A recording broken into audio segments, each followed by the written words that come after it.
Come in.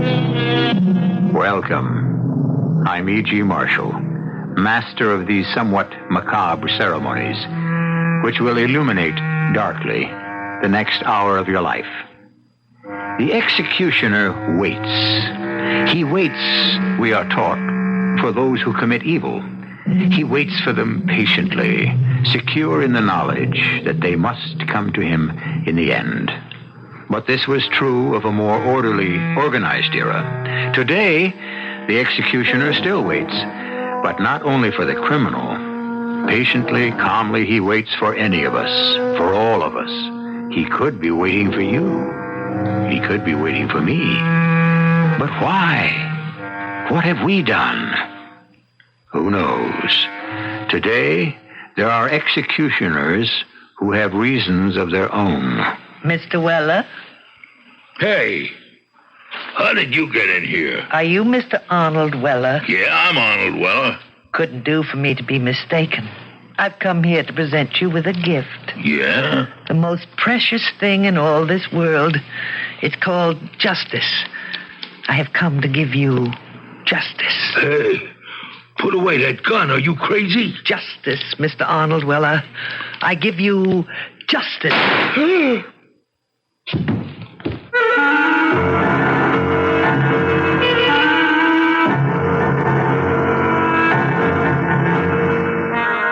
Our mystery drama, The Little Old Lady Killer, was written especially for the Mystery Theater by Sam Dan and stars Diane Baker and Ann Seymour. It is sponsored in part by Buick Motor Division. I'll be back shortly with Act One.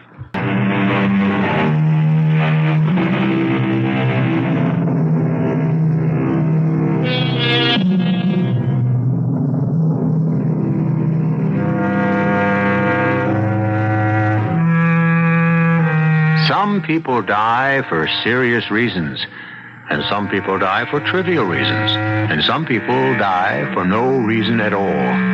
Tom Fessler is about to die in less than 10 minutes from now because he decided to stop at a roadside diner for a cup of coffee. Well, it's not so much the coffee. Perhaps Tom feels like bragging a bit to Sparky Wilson, who runs the place. This has been a day of days for Tom, a red-letter day. After all, it isn't every day that a man's efforts are crowned with success, that a man can become the envy of all his friends. Tom wants to savor this day to its fullest. He wants it to last as long as possible. And so he turns off the highway and pulls into Sparky's parking lot, making sure the station wagon is parked just outside the front door where everybody inside can see it and marvel. But as Tom Fessler walks into Sparky's, he is immediately disappointed. The place is usually jammed with a hunting crowd, but tonight there isn't a soul, save Sparky himself and a gray-haired lady sitting at the counter. Evening, Tom. How's it coming, Spark? Can't complain. Who'd listen anyhow? Coffee? Yeah, cream and sugar. Anybody been around? Been and gone. Anybody bag anything? Oh, they'd be here bragging if they had. Well, Spark, take a look out the window. Yeah? See what I got on top of the wagon? Tom. Yes, sir. That's a 10-point buck. Oh, he must You're weigh. looking at a buck that tips the scale at 350. You're terribly proud of yourself, aren't you, mister? I beg your pardon, ma'am? What have you done, actually? You've transformed a magnificent animal into a mass of decaying carrion. Well, look, ma'am, I don't ask what you do for pleasure. Pleasure? To butcher an innocent living creature. This is how you find pleasure? Ma'am, look, I'm not bothering you, and... I'm afraid you are. Your very presence, indeed, your very existence is an insult. Now, look, Mum, this is a public place. I'm sure it is, indeed. Much too public for my taste. How much do I owe you, sir? Tea and toast and tax. It's 37 cents, Mum. Please, be my guest. I'd rather not, thank you. There's a judgment and there is a judge. And you have been judged. Your eyes will beg for mercy, as did the now sightless eyes of that poor beast. And the mercy you will receive is the mercy you have shown. None. Goodbye, ma'am. a creepy old dame. This one's nothing. You should see some of the others who come in here. Just rolls off your back. Tell me, where'd you bag him? What'd you use? You'll never believe it. My .30 caliber carbine. You're right. I'll never believe it. A 10-point. You can kill anything with a 30 if you hit him right. Yeah, that had to be a lucky shot. Why not? It's my lucky day. Take the high road and I'll take the... What's this?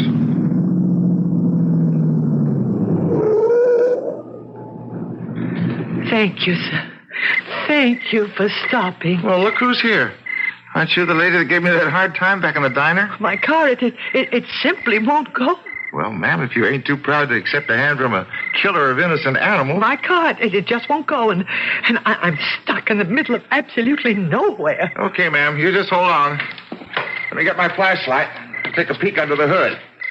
Well, you got against hunting anyhow, ma'am. It's a good, clean sport. Okay. Now, I'm going to check her out and see what's wrong. You want to get in there and turn on the ignition? No. Just turn over... What do you mean, no?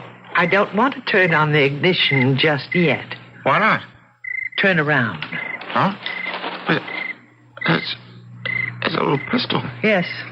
I intend to kill you. You crazy? What do you want to kill me for? That poor animal lashed to the roof of your station wagon probably asked the same question. You can't, lady. Pray. Now, look. Probably need another shot. Did you use more than one? Baby. Your eyes. I told you they would beg for mercy. How large they are, how round, Please. how bright. Please, lady. I told you. The mercy you will get will be the mercy you have given. Please, don't. Have you ever shown mercy? Here is a doctor. Justice. Justice. What do you have, miss? Information. Information? What do you want? I'm a police detective. My credentials. You? A detective? My name is Lieutenant Kramer. I'd like to ask you several questions. Yes, ma'am. Your name is Harold Wilson. You're known as Sparky? That's right, ma'am. Last night, a man was shot to death at the side of the road 1.5 miles south of here. Yeah, Tom Pressler. You knew him? Oh, we were old buddies. I guess I'm the last one who saw him alive. That is, aside from the killer. When did you see him? Well, he was in here. It was about 10:30. When he left here, was there anything unusual about his manner? No, he was laughing and joking. You know, he'd bagged himself a deer and then... He was in this place at 10:30. Was anyone else around? No. You and Tom Fessler were alone? Yes, ma'am. All the time he was here? Well, yes, we were alone after she left. After who left? Oh, I don't know, some dame. A dame? Yes, a crazy old dame. How old? Oh, she could have been 60, she could have been 70. How crazy? Well, she had this thing against hunting. What thing? Well, Tom had the dead buck on top of the station wagon. She didn't go for that. No way. What do you mean? She said, you are going to be judged. Your eyes will beg for mercy, but you ain't going to get none at all. Something like that. Can you describe this woman? Just an ordinary-looking old dame with white hair. She was wearing? Wearing a trench coat. And what do you call them things? My wife wears one. A kerchief. A kerchief round her head. Oh, what color was the trench coat? Trench coat color. Cocky. What color was the kerchief?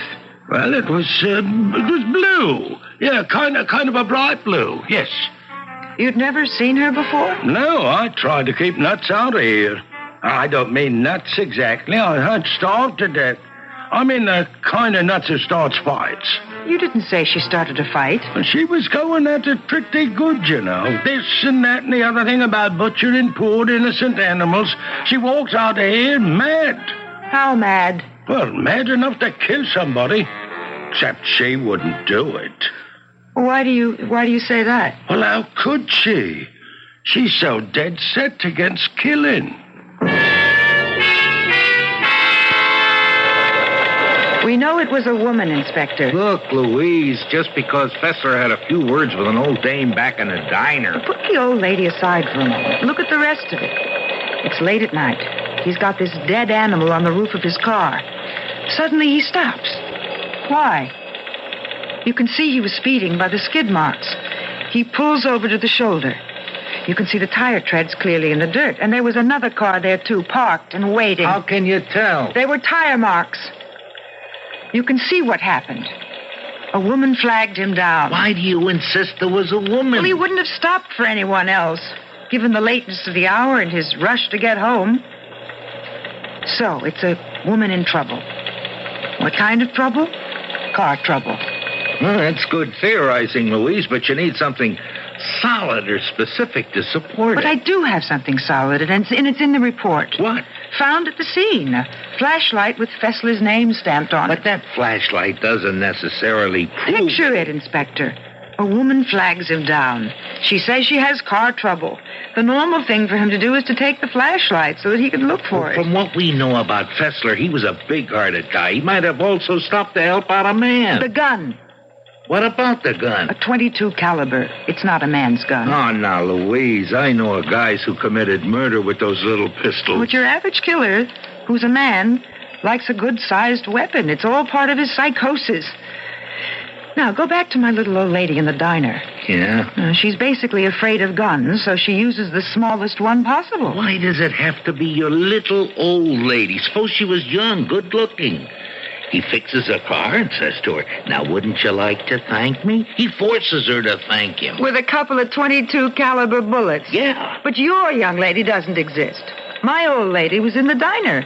She goes around passing judgments. She loves animals. She hates hunters. She goes down the road a mile or so, pulls over, waits, and flags him down. How are we going to find an old lady in a khaki trench coat and a blue kerchief? Inspector, I'm afraid we haven't heard the last of her.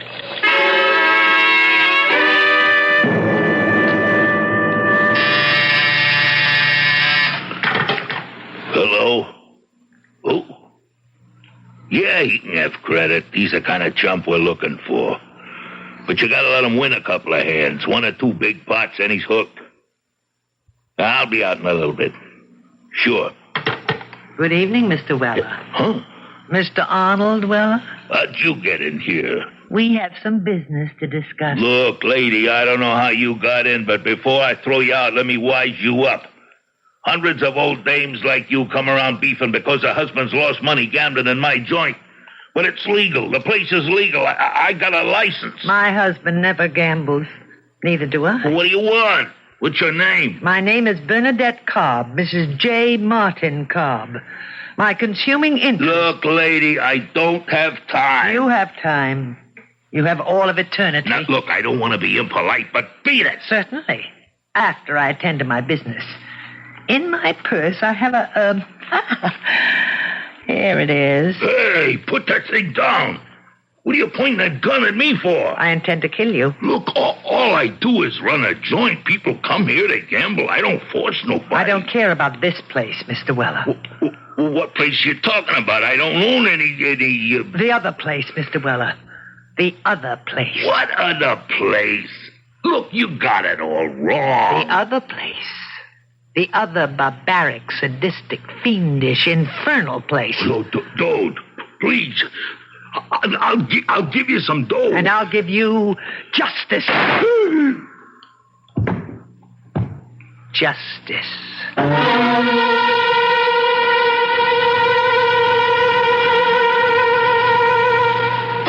Justice, says the lady. Well, obviously we have here a freelance dispenser of justice. Mrs. Martin J. Cobb. Justice and humanity. She certainly seems to have the purest of motives, but somehow, like so many dedicated reformers, it all comes down to the same thing in the end. Murder. Evidently, Mrs. Cobb agrees with the poet who, in describing nature, depicted it as a place where every prospect pleases and only man is vile. Well, we may consider Mrs. Cobb an extremist in her attitude towards animals, but let us be fair. Animals in general have not been getting a good deal from us members of the human race overall. And so even if they have found a somewhat over-enthusiastic partisan, it still isn't going to seriously change the basic balance of things. Well, what with Mrs. Cobb as the killer and Lieutenant Louise Kramer as the detective, it appears to be Ladies' Day in our little show. The ladies will present us with more Check and Mate when I return in just a few moments with Act Two.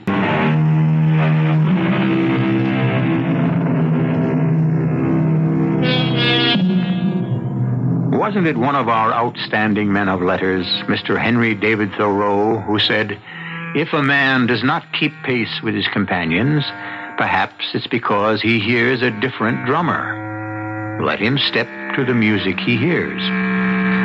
Well, now, this is one of those philosophical gems which sounds fine on paper. It may be all right to listen, but to march is something else. Mrs. J. Martin Cobb has been marching to the beat of her own drummer lately, and so far, she has killed 2 people. Because by this time, you have become a fine, highly perceptive, experienced, and discerning audience, you know that we shall hear her deadly little .22 caliber pistol bark again. Oh, Martin, what color you give those strings. Darling, I was merely one of the players in the violin section. Is there anything new in the newspaper, my dear? Nothing new. Same murder, robbery, assault. Same saber-rattling, threats and squabbling. Changed only are the names of the peoples and the nations. Is there anything of purely local interest, Martin? Well, murder is interesting. We seem to have a minor crime wave. Indeed.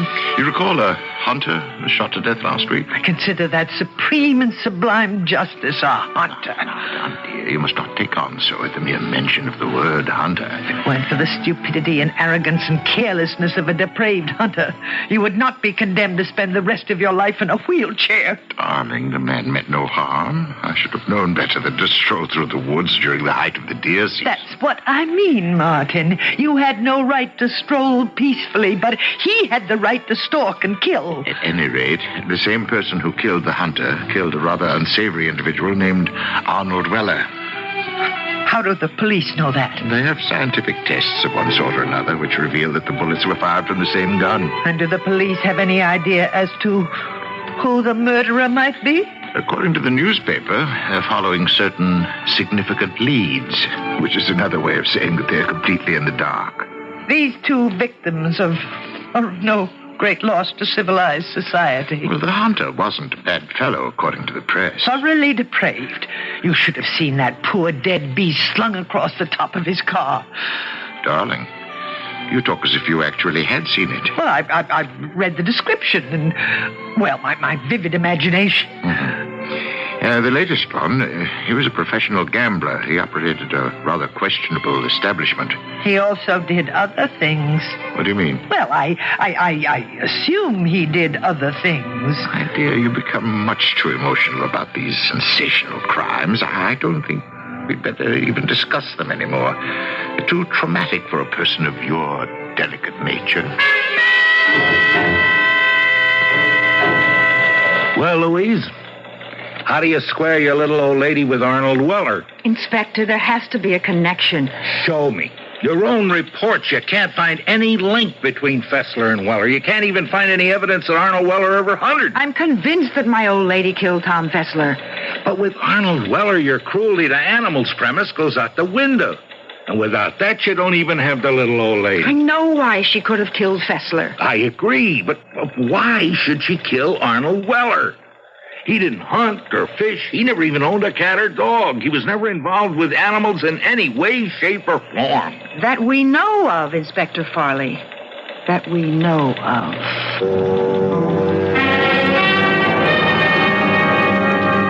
Well, if it ain't the lady detective. How's the crime business these days? You knew Tom Fessler. Oh, yes, Mum. Did you also know a man named Arnold Weller? Arnold Weller? He was shot to death the other day. Oh, yes, I think I read about it. You didn't know him? No. No, definitely, or no, after a pause for thought? Well, you know how it is. I'm just trying to give a straight story to a cop. You saying you didn't know Arnold Weller? Well, yes, I knew of him. I knew enough to make me want to wring his neck. Is that a fact? Yes, Mum. Maybe I shouldn't say that to a cop who's investigating his murder, but... But what? Oh, he had a little action going there. I just couldn't see it all. He used to run dog fights. Dog fights? Oh, it's against the law, but who am I to tell you? But he used to stage those things. Dog fights? I don't mind cockfights. I even go, and I bet. But they're nothing. Just chickens. And we eat chickens, don't we? But dogs. To train dogs to tear each other up. Dogs! How can any human being be so cruel to a dog?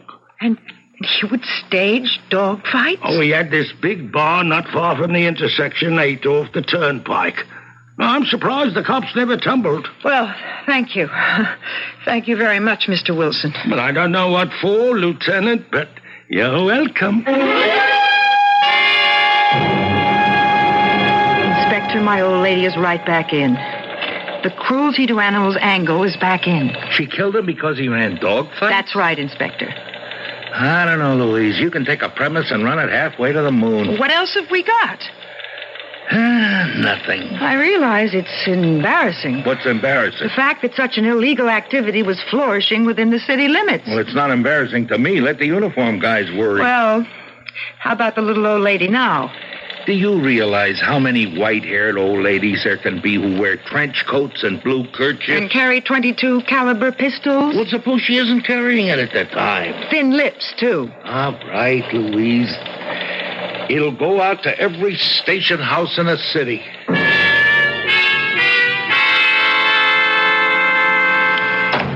Bernadette? Yes, I'm home. I'm furious. But why, my dear? Why? I don't know if I can talk about it. Now, surely. No, it was too terrible. Now, perhaps if you told me. No, I mustn't. My darling, when you share a load with someone, it's only half as heavy to carry. No, there's no point in making you as furious as I am. Darling, perhaps a nice hot cup of tea. Usually in those matters, I have been prepared to act almost on the spot, but this time I lack the proper... Yes? The proper what? My dear, you two talk in riddles, you know. Her day of reckoning is soon to be upon her. Day of reckoning? My dear, you do say the strangest things. Oh, I'm sorry. I shouldn't have upset you, Martin.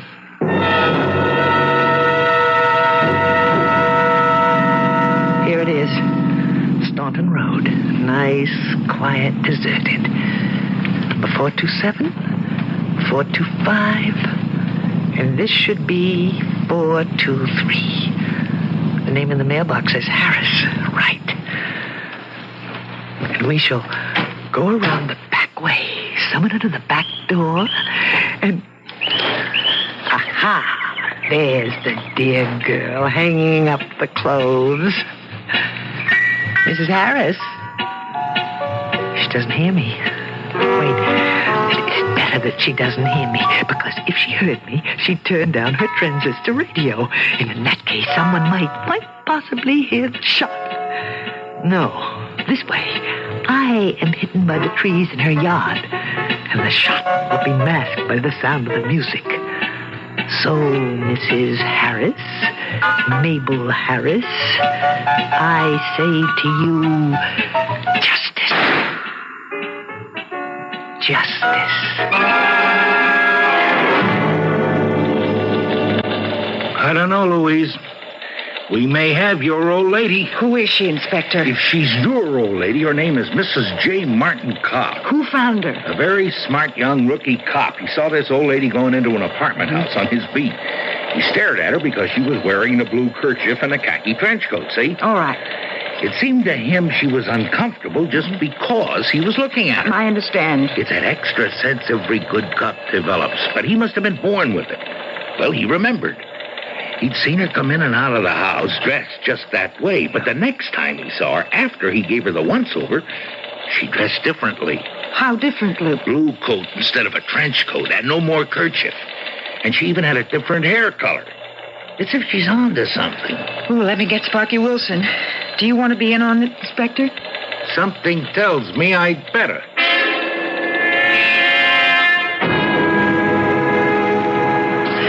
I appreciate your giving us your time, Mr. Wilson. Well, look, if it helps us bag Tommy Fessler's killer, you can have all day.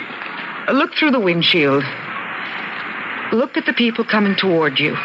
And if any of them reminds you of anyone you've ever seen before... Well, this guy coming along here, he reminds me of a guy I was in the army with. Mm-hmm. But he's different. And that young Tame, Lord lovely, I used to run around with a chick like that. Oh, look, how can this be helped? Just keep it up. And that older dame, she's turning into the apartment house. She reminds me... Yes? Where have I seen her before? Have you seen her before? That's her. The old woman who was in my diner the night Tom Fessler was killed. The one who threatened him with retribution? She's got different hair, but I'd never forget that face. Well, Inspector... Well, what, Louise? Do I pick her up? And suppose she doesn't have the gun. You realize the only thing that can hang her is a .22 caliber, nothing else. Suppose I arrest her right now. Suppose she isn't carrying the gun. No, the only thing we can do is put a tail on her, have her shadowed night and day, and wait until she wants to use that pistol again. But if we delay, it could be too late. And if we move now, it could be too early.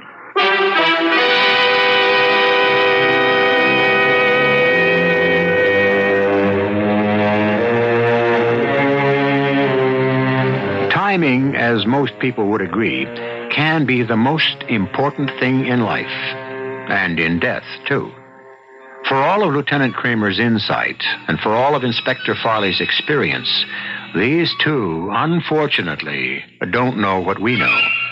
As it happens, when she turned into the apartment house just 30 seconds ago, Bernadette Cobb did have the deadly little .22 caliber pistol in her bag, because she had just returned home from a fresh murder, the murder of a Mrs. Harris. And who is Mrs. Harris? A seemingly inoffensive suburban housewife who was, as we saw, obviously minding her own business while she was hanging her clothes on the line. It seems that all occupations are becoming more and more hazardous, especially with Mrs. Cobb on the loose. More hazards in Act 3 when I return in just a few moments. Cracking a murder case can be like splitting a diamond. When the diamond is struck perfectly, it breaks into a number of smaller precious stones. But let the wrong force be employed in the wrong direction, and one runs the risk of reducing a precious stone to dust. And just as a jewel can be lost, so can one lose the opportunity to catch a murderer forever. Precision. That's a key word for diamond cutters and detectives alike. Diamond cutters and detectives. How similar their professions can be. Each has at his fingertips a wealth of scientific guidance, and yet, when the time comes to strike the crucial blow, success or failure depends on pure instinct. What's the woman's name, Inspector? Mrs. Mabel Harris. She was killed this morning. And it becomes our party because the lab reports the bullet was fired from the same .22 caliber. Okay. A woman named Mabel Harris, killed this morning. At noon, we were staking out the little old lady's doorway. Along comes our little old lady. Now, just a minute, She was Louise. probably coming back from her latest killing. She probably had the gun in her purse. Louise, you can't get carried away. Okay, look, we made the decision not to take her. Yeah. Now, I could have been wrong to want to risk letting her escape forever by trying to take her right there. But I went along with you then. Now, don't you back down on me now. Who's backing down? The little old lady theory, approach, whatever, rests on one fundamental premise. She's out to punish people who were cruel to animals. Now we have a dame named Mabel Harris, dead. If you can't find me a cruelty to animal angle there, your little old lady is out the window. I know I'll find that angle. What makes you so sure? Because it has to be there.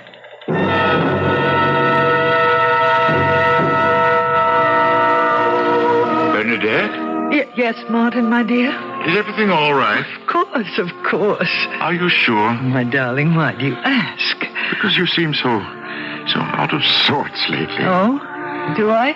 For one thing, you insist on wearing that ridiculous red wig. Is it ridiculous, Martin? Darling, your own hair is so soft and silky. Why would you even think of hiding it? Because, darling, there may be danger. Danger? From whom? Oh, my dear Martin, you've been away from the world so long, confined here the way you are. You don't know what it's like on the streets anymore. Bernadette, what's troubling you? What's really troubling you? I feel that people are looking for me. Looking for you? I feel their eyes seeking me out, searching for me. Dear. You've been working so hard to support both of us. You're just exhausted, physically and emotionally. Now, sit beside me. Yeah. Rest. Relax. Close your eyes. You'll feel better. Yes, my darling. I'm tired. I'm so tired.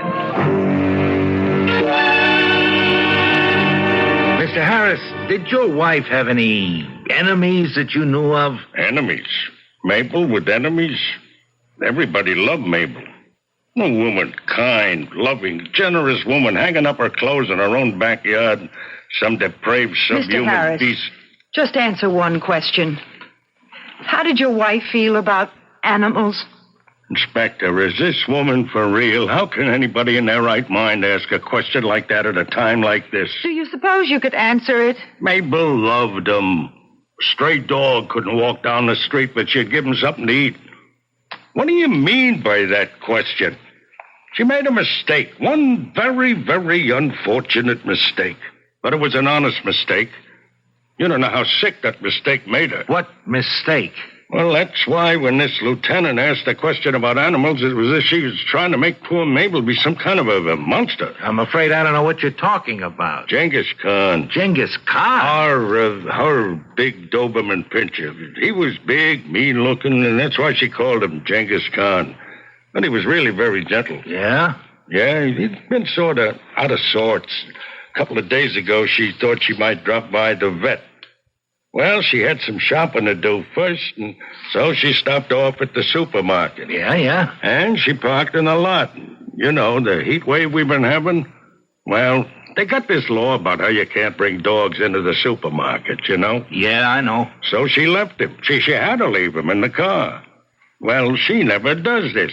I mean, she's always sure to leave one window open.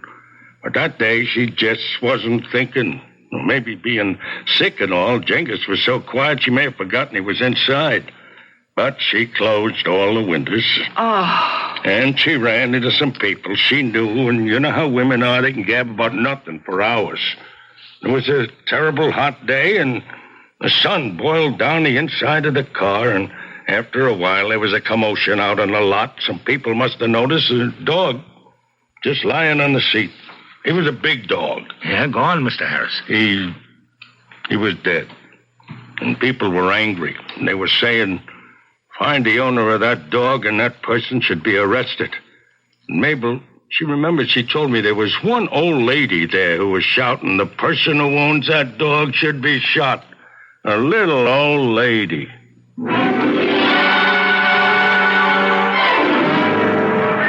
What are you doing here, Louise? Waiting for her, Inspector. You don't have to. We got it staked out all around the clock.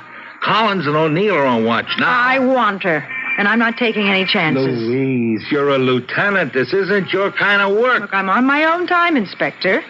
Yeah. Well, sooner or later she has to try to make another move, and then we got her. We've been waiting for 2 weeks. We'll wait for 2 months. More if we have to. I wonder. What? Oh, I better not tell you. You better not tell me what. Well, maybe we can help her move. How? Well, I'll do it on my time off, and then you won't be able to turn me down.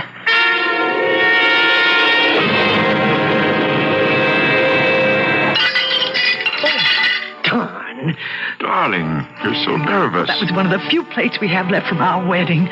You remember my sister Martha presented Yes, darling, us I remember. Now, It's broken. My darling, the ultimate fate of any dish is to be broken one day.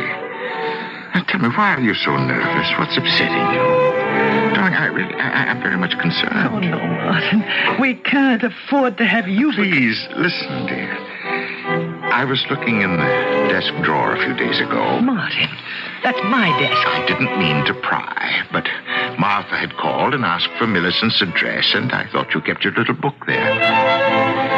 Bernadette, why do you have a pistol? Oh, darling, the world has become so dangerous. Thieves, bandits, burglars. But the only function of a pistol is to kill somebody. You don't know what the world has become. We must be able to protect ourselves. To kill is a sin. Martin, I know the kind of world you want, and we shall have it. Certain people must be taken care of first. What are you talking about? Oh, nothing. Now, please, you must get rid of the pistol. Why? I'm afraid. There are times when you show so much anger. I don't think it's wise for you to have a gun. Martin, don't be silly. I couldn't kill anyone. Well, this gun, it's just to scare people with. I'd feel better if you'd let me make sure about that. What did you say, Martin? What do you mean? Make sure of it. Nothing, dear. Nothing at all. Sometimes I just talk aimlessly. Forget it.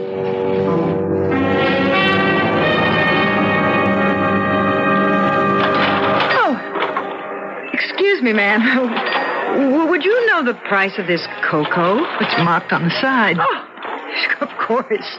Here it is. It's so strange. Strange. Strange to be paying anything at all for cocoa. I was just down in South America where it kind of grows wild, you know. That's where I shot this cavarina. This what? This cavarina, a very rare species of ocelot. Yes. I've noticed you wearing that scarf. Fantastic fur. Thin enough to wear on a cool summer day and warm enough even for the coldest winter. Yes. And such terrific hunting. Well, I have to get down there again soon. The cavarina is practically extinct. And I want to make sure I get my share. Proud of yourself, aren't you? Well, I don't like to brag, but I'm a great shot. I blasted that cat right between the eyes. A living, breathing animal, a sacred creation, must give up its life, a cruel sacrifice to your vanity. Excuse me. Thank you for helping. There is a judgment, and there is a judge, and you have been judged. Goodbye. And found guilty. This is Lieutenant Kramer. Any messages? Call Inspector Farley urgent. Oh, thank you. Don't touch that phone, please. How did you... Put it down. That's it. Now, don't move. You can't get away with this. I'm not getting away with anything. I'm not committing a crime. You're pointing a gun at me. Obviously, you intend to kill me. That's a crime. No. I'm ridding the world of those people who make the world an abomination. The murderers. But you are also a murderer. Clever talk and twisted logic cannot save you. Nothing can save you. Just as you shot that poor, beautiful animal, I shall shoot you. Strange. You are also a poor, beautiful animal. And I shall now administer justice. Justice. Let go of the gun, Mrs. Cobb. No. I don't want to hurt you. Oh, please don't force me to hurt you. Drop it. Oh, it didn't go off. Why didn't the gun go off? Louise, I was trying to reach you here at home. She gave us the slip she got. Oh. Here's the gun, Inspector. Here's your little lethal .22 caliber. It didn't go off. What is she saying? She had me. She pulled the trigger, but the gun didn't fire. Must be a faulty cartridge. You're all right, Louise? You sure? I'm sure. Let me see that pistol. I can only say the Lord did not want that gun to be fired. I'll tell you why that gun didn't fire. It has no firing pin. The firing pin's been removed. Oh, no. Oh, that's what he meant. That's what who meant, Mrs. Cobb? It's what Martin meant when he said he'd make sure of it. Oh, Martin, why did you do this to me? Come along, Mrs. Cobb. Martin had no right to do that. He shouldn't have taken the firing pin out. That was very underhanded, very sneaky. Everyone's against me. In the end, they all show their true colors, even Martin. But I'll settle accounts with him one day.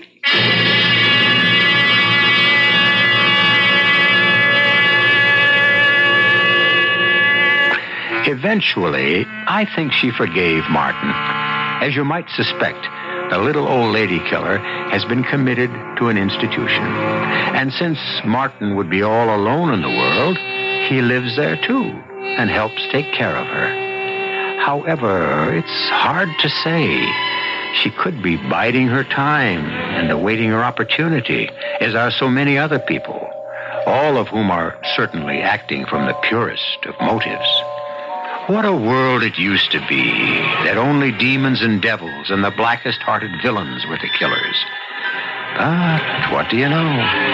It seems that some very fine people are moving into it also. And so, if you should be rudely snuffed out, the chances are that you might have been murdered by a very nice person.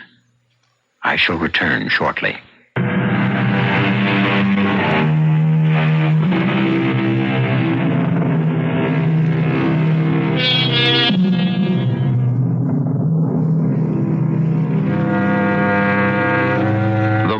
Of our story? Well, we have several. But the one that would appear to be the most obvious is, as a philosopher once said, all extremes meet in eternity. Super kindness is the other face of super cruelty. Obsessive love is the other side of super hate. And isn't it strange sometimes that so many people who so strongly protest cruelty to animals tend to overlook cruelty to one of the most prevalent animals on this globe, Homo sapiens? Well, why not? After all, since when was consistency one of mankind's most deeply ingrained virtues? Never. Consistency is supposed to be the hobgoblin of little minds.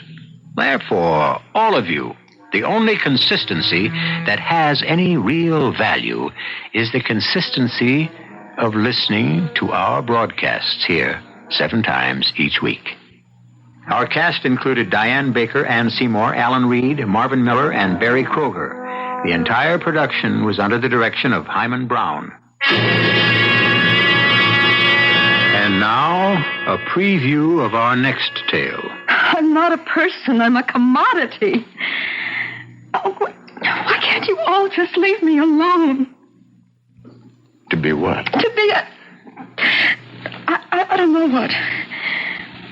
I never even seem to have a chance to find out for myself.